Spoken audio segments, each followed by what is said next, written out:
Assalamualaikum warahmatullahi wabarakatuh. Berlari di pantai carita, berlari dan bergandengan. Selamat pagi, salam ceria. Siapkah kamu belajar ulasan? Baik, pada kesempatan kali ini kita akan menganalisis pesan dari satu buku fiksi yang dibaca dan menyusun sebuah ulasan. Nah, harapannya setelah pembelajaran ini kalian bisa mengidentifikasi nilai-nilai dari buku fiksi, menganalisis pesan dari satu buku fiksi, menafsirkan isi buku fiksi, mengevaluasi pesan buku fiksi, dan menyusun ulasan terhadap pesan buku fiksi yang dibaca. Nah, mungkin kalian bertanya-tanya, apa sih gunanya kita belajar ulasan tuh? Yang pertama, bisa meningkatkan kemampuan kognitif, khususnya dalam hal pemahaman bacaan. Kalau misalnya kita semakin sering membaca, maka pemahaman kita terhadap suatu bacaan juga akan semakin bagus. Yang kedua, menjadi wadah apresiasi bagi para penulis. Coba bayangkan kalau misalnya kita jadi penulis, tidak ada satupun orang yang mengapresiasi karya kita. Yang ketiga, memberikan kemudahan akses calon pembaca mengenai gambaran umum isi buku. Jadi ketika kalian ingin membeli suatu buku, lihat review dari orang lain, kita jadi tahu, oh buku ini isinya seperti ini, gitu. Lalu meningkatkan kemampuan menulis. Ini nanti bisa kalian kembangkan buat resensi buku, kemudian kalian bisa saling berkomentar. Selain itu, kalian juga bisa mendapatkan tambahan pemasukan. Misalnya ketika kalian menulis resensi atau ulasan di surat kabar, karena sekarang ini banyak sekali loh surat kabar yang memiliki rubrik ulasan. Sebelum kamu mengulas sebuah buku, tentu kita juga harus tahu nilai-nilai yang terkandung dalam buku fiksi tersebut apa. Dan ternyata nilai itu banyak sekali. Misalnya nilai religius. Kalian bisa baca. Nah, nilai religius itu contohnya ketakwaan terhadap Tuhan, lalu ibadah, bersyukur. Sedangkan nilai sosial itu misalnya gotong royong, lalu saling menghargai, saling tolong-menolong. Untuk nilai moral, itu kaitannya dengan pantas dan tidak pantas, misalnya berbakti kepada orang tua, berbuat baik, berlaku jujur. Kemudian ada nilai budaya, misalnya dalam suatu wilayah mungkin ada yang memiliki tradisi-tradisi khusus. Dan kalian jangan berpikir bahwa budaya itu hanya sesuatu yang bersifat tradisional. Karena hal-hal biasa saja itu bisa jadi tradisi. Misalnya kita di Singapura, gaya hidup disiplin itu sudah menjadi tradisi. Di Jepang, berjalan cepat itu tradisi. Lalu budaya antri, itu juga tradisi juga. Di kampung-kampung, misalnya ada tradisi untuk nongkrong di warung kopi, atau ada tradisi ibu-ibu berkumpul. Ayo, biasanya ngapain ibu-ibu kalau berkumpul? Nah, terus ada nilai pendidikan.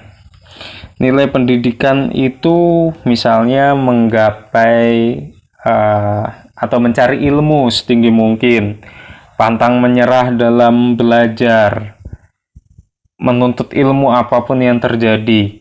Dan bisa jadi nilai pendidikan itu kaitannya dengan bagaimana cara mendidik seorang anak. Dan tidak hanya yang bersifat formal, tapi bisa juga yang bersifat informal. Misalnya rajin mengaji. Mengaji itu kan menuntut ilmu juga. Lalu ada nilai patriotik. Nilai patriotik itu kaitannya dengan keberanian, pantang menyerah. Misalnya ada nilai patriotik dalam bacaan, perlawanan terhadap penjajah, misalnya. Lalu ada nilai ekonomi. Nilai ekonomi itu contohnya misalnya seperti ini. Transaksi jual beli, cara kalian mendapatkan keuntungan, begitu. Yang berkaitan dengan memenuhi kebutuhan hidup. Lalu ada nilai politik. Nilai politik itu misalnya money politik. Mungkin ada yang pernah punya pengalaman juga. Ada juga Negosiasi itu bagian dari politik juga. Lalu tirani. Tirani itu apa? Kekuasaan. Otoriter itu bagian dari politik juga.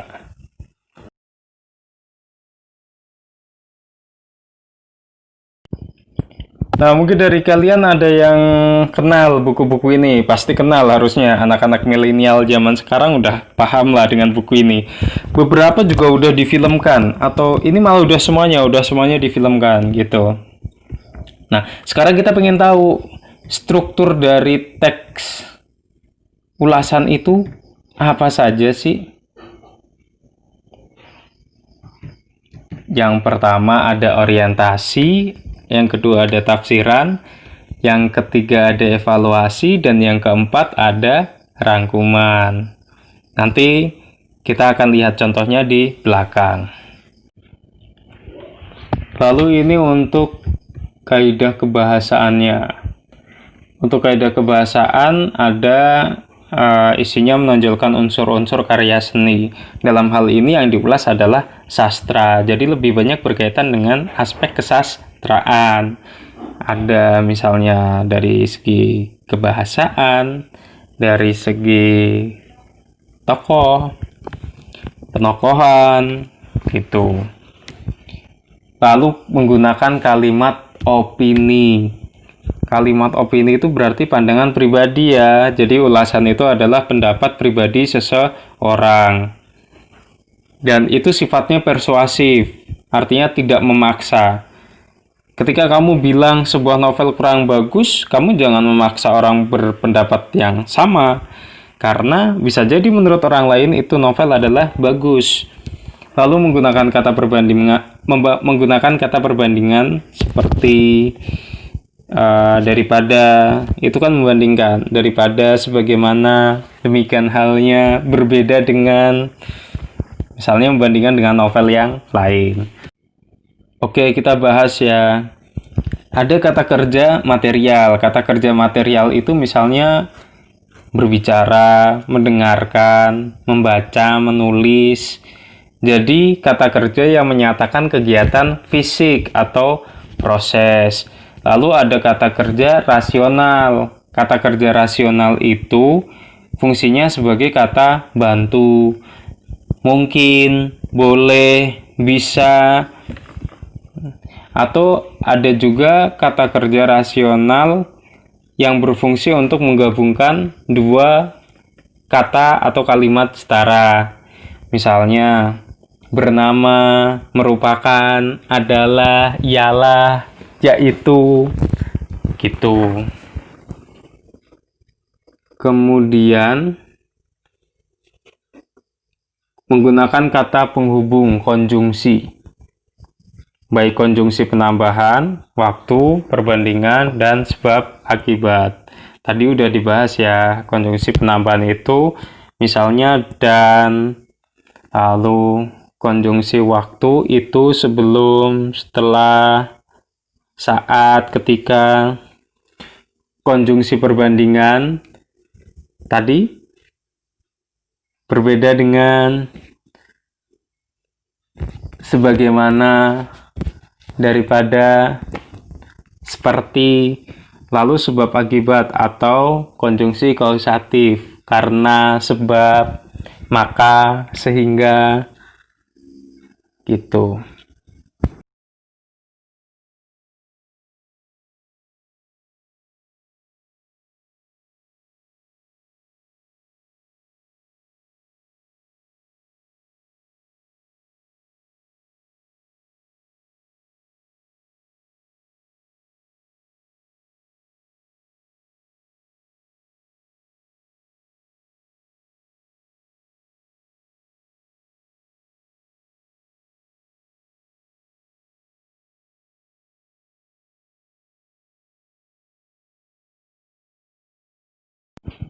Itu tadi pembelajaran kita pada kali ini tentang ulasan. Harapannya setelah ini kalian bisa menyusun ulasan. Nanti kita akan coba bersama-sama ya. Demikian pelajaran kali ini. Terima kasih. Wassalamualaikum warahmatullahi wabarakatuh.